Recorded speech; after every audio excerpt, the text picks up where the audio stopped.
हम मजबूर थे, हम कमजोर हो गए थे।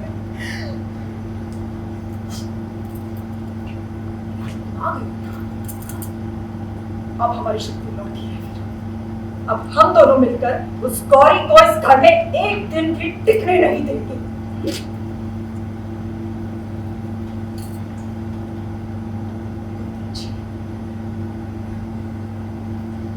आपके आगे हाथ जोड़ते हैं हम। अब तो आपको सच्चाई का पता चल गया है ना कुलदीप जी। बस हमारे बेटे का साथ दीजिए। इस बार आपकी बेटी, आपकी पत्नी को आपके साथ की जरूरत है कुलदीप जी। विनती करते हैं आपसे। आपको किसी की आगे पर गिराने की जरूरत नहीं है। ना ही उस लड़की को इस हवेली से बाहर निकालने की जरूरत है।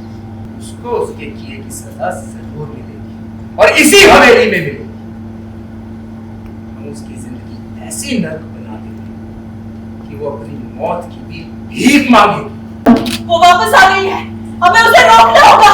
नहीं नहीं, वो वापस आ गई है। नहीं, वो वापस आ गई है। नहीं आ सकती। आपकी गरीबी क्यों है अम्मा जी? कौन वापस आ गई?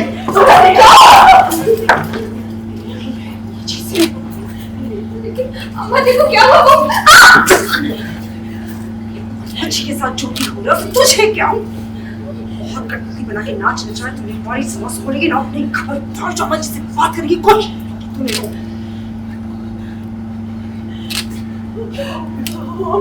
अम्मा जी आप इतनी डरी हुई किसकी बात कर रही हैं आप?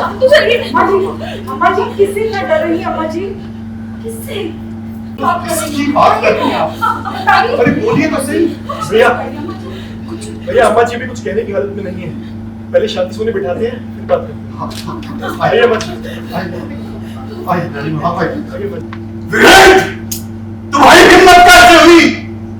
हम तुम्हारी तकलीफ को समझ सकते हैं, लेकिन इस तरह की बदतमीजी हम बर्दाश्त नहीं करेंगे। तुम चुपचाप अपने कमरे में चले जाओ वरना हमारा हाथ उठ जाएगा।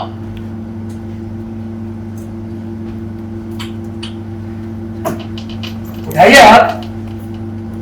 लेकिन सच तो ये है कि दादी अब इस कुर्सी के लायक ही नहीं रही।